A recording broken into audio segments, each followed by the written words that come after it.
आज यहाँ खेदड़ गांव की इस धरा पर मैं दूसरी बार इसी धरना प्रदर्शन में शामिल हुआ हूं। वैसे तो कई बार आ लिया, लेकिन पहले उस गेट पर आया था और आज इस दूसरे गेट पर आया। आज यहां अनुबंधित विद्युत कर्मचारी संघ हरियाणा के सभी साथियों के द्वारा अपने हक के लिए अपनी आवाज को लोकतांत्रिक तरीके से उठाने के लिए जो आप लोगों ने ये धरना यहां पर जारी किया हुआ है, उस धरने की अध्यक्षता कर रहे भाई अमरजीत साहरण जी, विक्रम शोरान जी, AVKSH महासचिव भाई अमित निंदाना जी, कोषाध्यक्ष प्रवीण सिहाग जी, कार्यालय सचिव अरविंद डागर जी, प्रेस सचिव दिनेश बिस्ला जी, मंजीत साहण जी, AVKSH जिला जींद की पूरी कार्यकारिणी, समस्त पंचग्रामी कुंडू खाप, समस्त खेदड़ गांव के मेरे वासियों, जिला अध्यक्ष हिसार विकास बहनीवाल, जिला अध्यक्ष जींद लोकेश कायण जी, प्रदेश कार्यकारिणी सदस्य सुभाष शर्मा जी, मंजीत साहरण जी और यहाँ मौजूद इस संघर्ष के अपने पेट के लिए, अपने हक के लिए संघर्ष सभी साथीगण, आप सबको बलराज कुंडू की राम राम।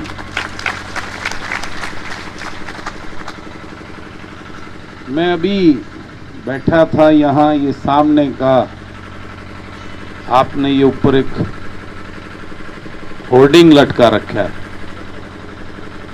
इसमें आपने लिखा हुआ है कि राजनीतिक पार्टियों के नेताओं से अनुरोध है कोई राजनीतिक बातें ना करें। ये कितना बड़ा दुर्भाग्य है कि आज सबके मन में एक डर पैदा कर दिया है। इस भाजपा की सरकार ने हर शख्स के, चाहे वो किसी का कोई कर्मचारी है, व्यापारी है या एक आम नागरिक है, जो कोई भी अपने हक की बात करता है वो डरने लगा है। यही वो बात है जिसकी वजह से इनके हौसले बुलंद होते जा रहे हैं, और उसी का ये आपका जो बोर्ड है उसी बात को दर्शाता है कि आपके मन में एक भय है, एक डर है कि कोई राजनीतिक व्यक्ति यहां आकर राजनीतिक बातें या सरकार को गाली देने की बात करेगा तो तुम्हारे को नुकसान ना हो जाए। मैं आपको एक बात कहना चाहता हूं, अगर मैं डरता तो आज विधायक नहीं होता। जब मेरी टिकट काटी गई तो मैंने घोषणा की थी मैं चुनाव लड़ूंगा। रात को टिकट अनाउंसमेंट की थी, सबसे लास्ट टिकट हुई थी अनाउंसमेंट, और रात को मेरे पास 10:30 बजे अनाउंसमेंट हुई थी। सुबह तक पता नहीं कितने लोग मेरे पास पहुंचे, कितने लोगों के फोन आए और मुझे दिल्ली बुलाने की बात हुई। मुझे कई लोगों ने डराया भी, मुझे भय करने की बातें बताई, कई तरह की वो दिखाई, लेकिन बलराज कुंडू के अंदर एक जज्बा, एक तड़प थी कि आप सबकी आवाज बनकर उस विधानसभा में जहां सिर्फ खेल खेला जाता है वहां पहुंचने का एक टीस मेरे अंदर थी। मैंने सभी की बातें ठुकराकर किसी से बात करना, मिलना के लिए भी मना कर दिया, और अगले दिन जाके अपने महम के लोगों को चबूतरे पर बुलाकर उनसे आदेश लिया, बताओ क्या चाहते हो, आप साथ देने को तैयार हो तो मैं लड़ने को तैयार हूं। तो मेरे उस महम वालों ने मुझे आशीर्वाद दिया, चलो हम आपके साथ हैं, इस जंग को, इस लड़ाई को जीतेंगे। तो उसका नतीजा है कि वो बड़े बड़े धुरंधरों को धूल चटाकर उन्होंने किसान फौजी के बेटे को, जिसके परिवार ने कभी पंचायत मेंबर का चुनाव लड़ने की सोची भी नहीं थी, उसको अपना वकील बनाकर विधानसभा में भेजने का काम किया। और आज आपके सामने है, मैंने कभी विधानसभा अंदर से नहीं देखी थी, पहली बार विधायक बन के उस विधानसभा में गया था। और उस विधानसभा में इन बड़े बड़े धुरंधरों को जो है ना धूल चटाने का काम करता हूं, क्योंकि मैं सच बोलता हूं और आपके लिए बोलता हूं। अगर मैं भी वो लूट और झूठ की राजनीति करता तो मेरी आवाज में वो ताकत नहीं होती कि विधानसभा में मैं खड़ा होकर बोल पाता, कोई भी मुझे टोक कर बिठाने का काम कर देता। लेकिन मेरी आवाज में सच्चाई होती है, आप लोगों की तड़प होती है, आप लोगों का दर्द होता है। इसलिए जब विधानसभा में जब ये महम का बलराज खड़ा होता है तो सारे कन्नी काटने लग जाते हैं। अगर बददिमाग पता नहीं क्या बोल देगा और उसका जवाब नहीं होगा तुम्हारे पास। तो मैं आप सब साथियों से एक तो पहले यह कहना चाहता हूं, आप अपने हक के लिए बैठे हो, उस हक को लेने के लिए डरने की जरूरत नहीं है, टकराना पड़ेगा। और मैं आपको एक कड़वी सच्चाई और बताना चाहता हूं, शायद उससे आप जानते हो और वाकिफ भी हो। इस तानाशाह सरकार के कार्यकाल में पिछले 9 साल होने वाले हैं। अनेकों धरने प्रदर्शन हुए, टेंट लगे। सच्चाई यह है कि वो टेंट गड़ गए और वो टेंट लानिया ना मुश्किल होगी, उठ के घरा के ऊपर जावा। ये कड़वी सच्चाई है। वो किसान जब वहां बैठे थे, किसान दिल्ली के बॉर्डर पर, तो उनको भी जो है ना करने में 13 महीने से ज्यादा का समय लग गया था। आप सब जानते हो, आप में से बहुत सारे साथी उस आंदोलन में हिस्सा रहे होंगे। और आपको पता है, जब देश की राजधानी सील हो गई थी, उसको भी 13.5 महीने के बाद में मुश्किल से अनाउंसमेंट की थी, तब वो वापस लौटे थे।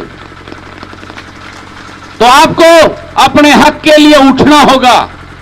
और इस बदलाव को तभी मैं वादा करता हूं जिस दिन आप लोगों ने डरना बंद कर दिया और आप लोगों ने इन राजनीतिक दलों के मठाधीशों की सच्चाई को जान लिया, तब आपको टेंट लगाने की जरूरत नहीं पड़ेगी। तब आप जिस दिन आपने इन लुटेरों को, इन पार्टी के नेताओं के गुलामों को वोट डालनी बंद करके अपना वकील चुनकर जिस दिन विधानसभा में भेज दोगे, उस दिन किसी भाई को हरियाणा प्रदेश में टेंट लगाने की जरूरत नहीं पड़ेगी। मैं वादा करता हूं, आज तो मैं आपकी आवाज ही उठाने का वादा कर सकता हूं विधानसभा में जब आएगी 1-1.5 महीने के बाद में। लेकिन एक वादा करता हूं, मैं जन जागृति यात्रा लेकर इस प्रदेश में निकला था, आपके इस खेदर गांव से होते हुए गया था। मेरा एक ही मकसद था उस यात्रा का, इस प्रदेश को जगाने का, आप सबको जगाने का, आप सबको यह बताने कब तक इन लोगों के गुलाम पड़कर जीते रहोगे, कब तक अपना शोषण करवाते रहोगे। मैं विधानसभा में बोलता हूं कि सरकार ने ये कौशल रोजगार निगम का जो एक ऐसा सिस्टम चला दिया, बातें बड़ी बड़ी करते हैं कि ठेकेदारी प्रथा को बंद करेंगे, लेकिन ठेकेदारी प्रथा नहीं, ठेकेदारों पर लगाम लगाने के लिए जो आम कोई भी ठेकेदार टेंडर डाल देता था, उन ठेकेदारों को बंद कर दिया और अपने लोगों को ठेके देकर काम करवा रहे हैं। यह है कौशल रोजगार निगम।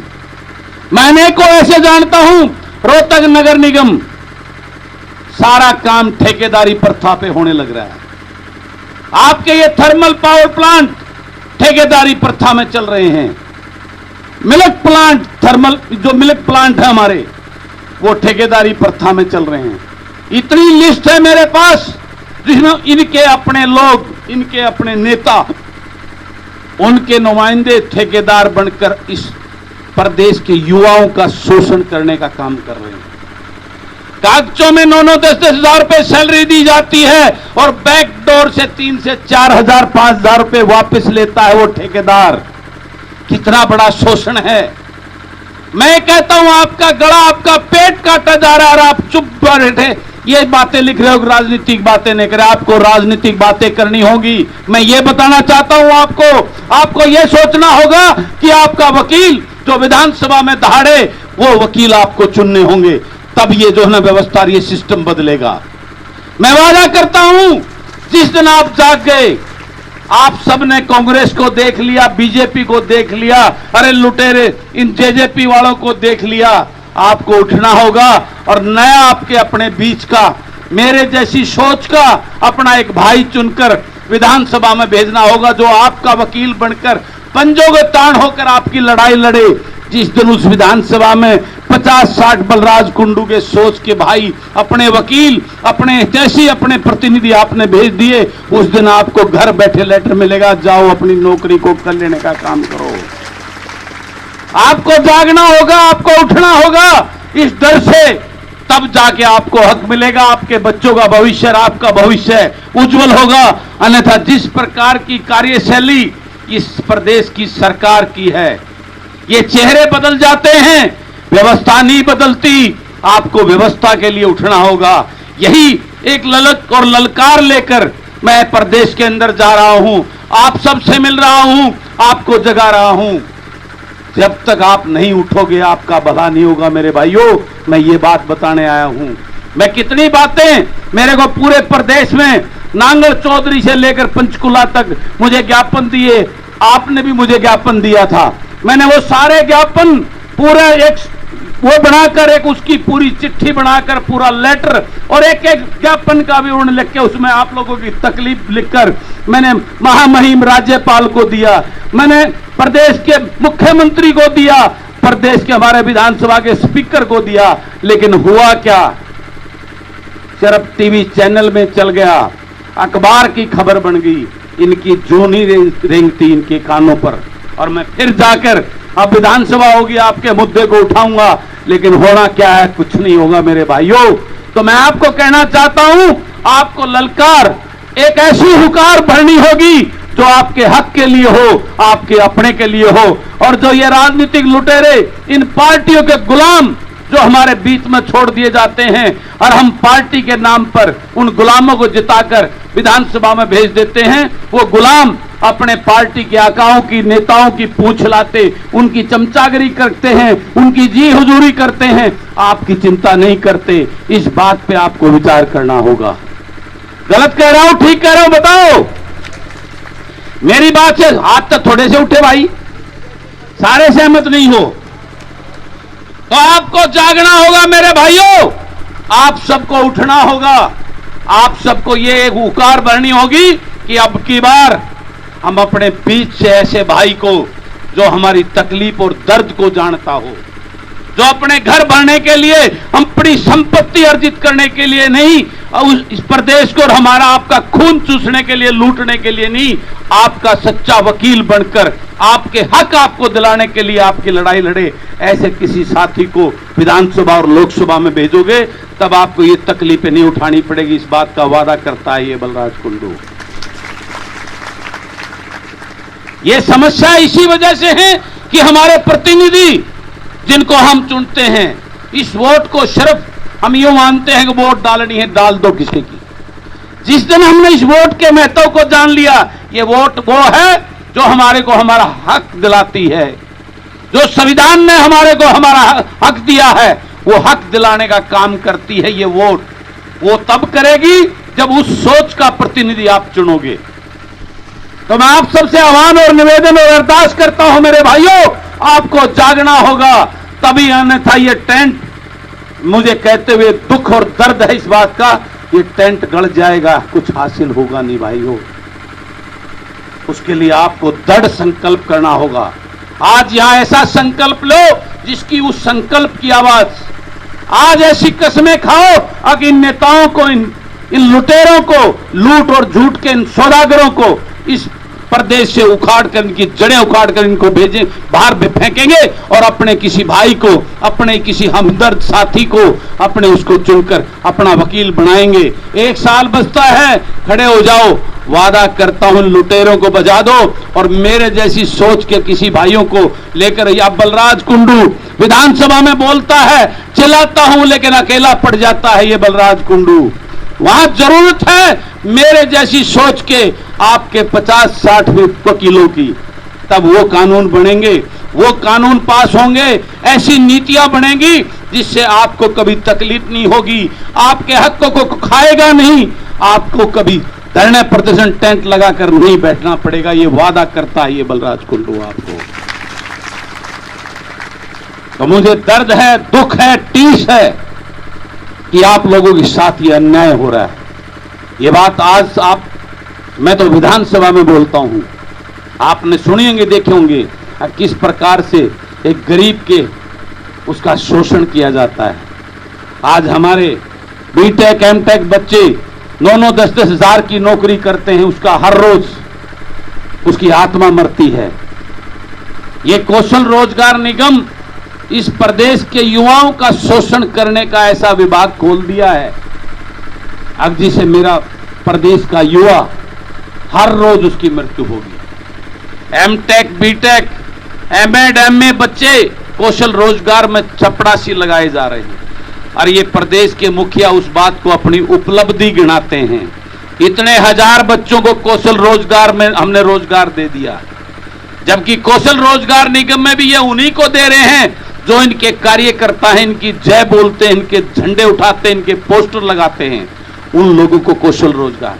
मुख्यमंत्री जी सदन में खड़े होकर ये कहते हैं हम जो स्किल बच्चे होते हैं उनको प्राथमिकता देते हैं, पहले उनको लगाने का काम। ये है वो सच्चाई। एक्सपीरियंस और स्किल्ड, अपने काम के पूरी तरह जानकार आप सब भाई आज धरना लगाकर दोनों थर्मल पावर प्लांट में बैठे हुए हो। ये है उस मुख्यमंत्री की सच्चाई।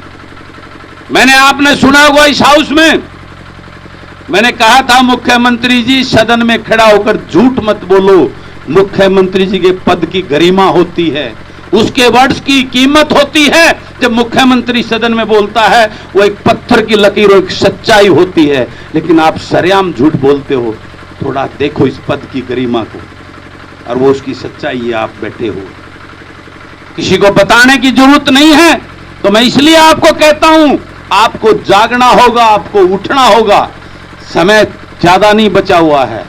वादा करता हूं आप खड़े होगे तो 1 साल के बाद में जब ये सत्ता परिवर्तन आप करोगे तो आपको पक्के लेटर भिजवाने का काम करेंगे। ये वादा करता आपका ये भाई आपको, लेकिन उसके लिए आपको संघर्ष करना होगा, लड़ना होगा। घर बैठे काम नहीं चलेगा। आपको मेरे जो दर्द वो आपका दर्द है, आपकी टीस है, उस दर्द को जैसे मैं फील कर रहा हूं आपको फील करके समाज में लेकर निकलना होगा। इस लूट और झूठ की दुकान को बंद करने का, ये राजघरानों के रजवाड़ों को बंद करने का काम करना पड़ेगा, तब ये व्यवस्था परिवर्तन होगी और तब आपको आपका हक मिलेगा।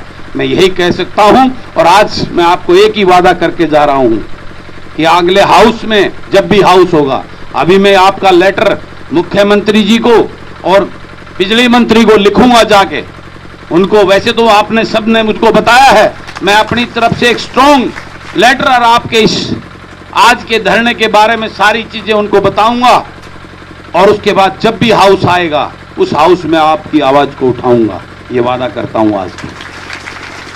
लेकिन परमानेंट समाधान, परमानेंट सॉल्यूशन अगर चाहते हो, अपना अगर हक चाहते हो, तो आपको मेरी बात पर गौर करना होगा और आने वाले इसमें इस लूट और झूठ की दुकान बंद कर अपने जो आपके अपने हों उनको अपना प्रतिनिधि, अपना वकील चुनना होगा। उसके बगैर समाधान नहीं है मेरे भाइयों। यही कहकर अपनी वाणी को विश्राम देता हूं और आप सबसे वादा करता हूं मुझे जब भी याद करोगे आपके साथ कंधे से कंधा मिलाकर आपकी आवाज को बुलंद करके आपके इस संघर्ष में साथ रहूंगा।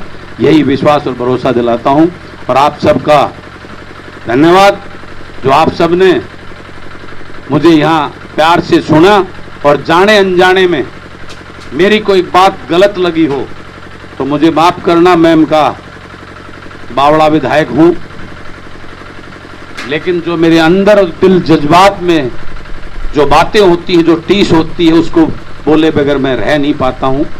यही मैं कह सकता हूं। आप सबका बहुत बहुत धन्यवाद।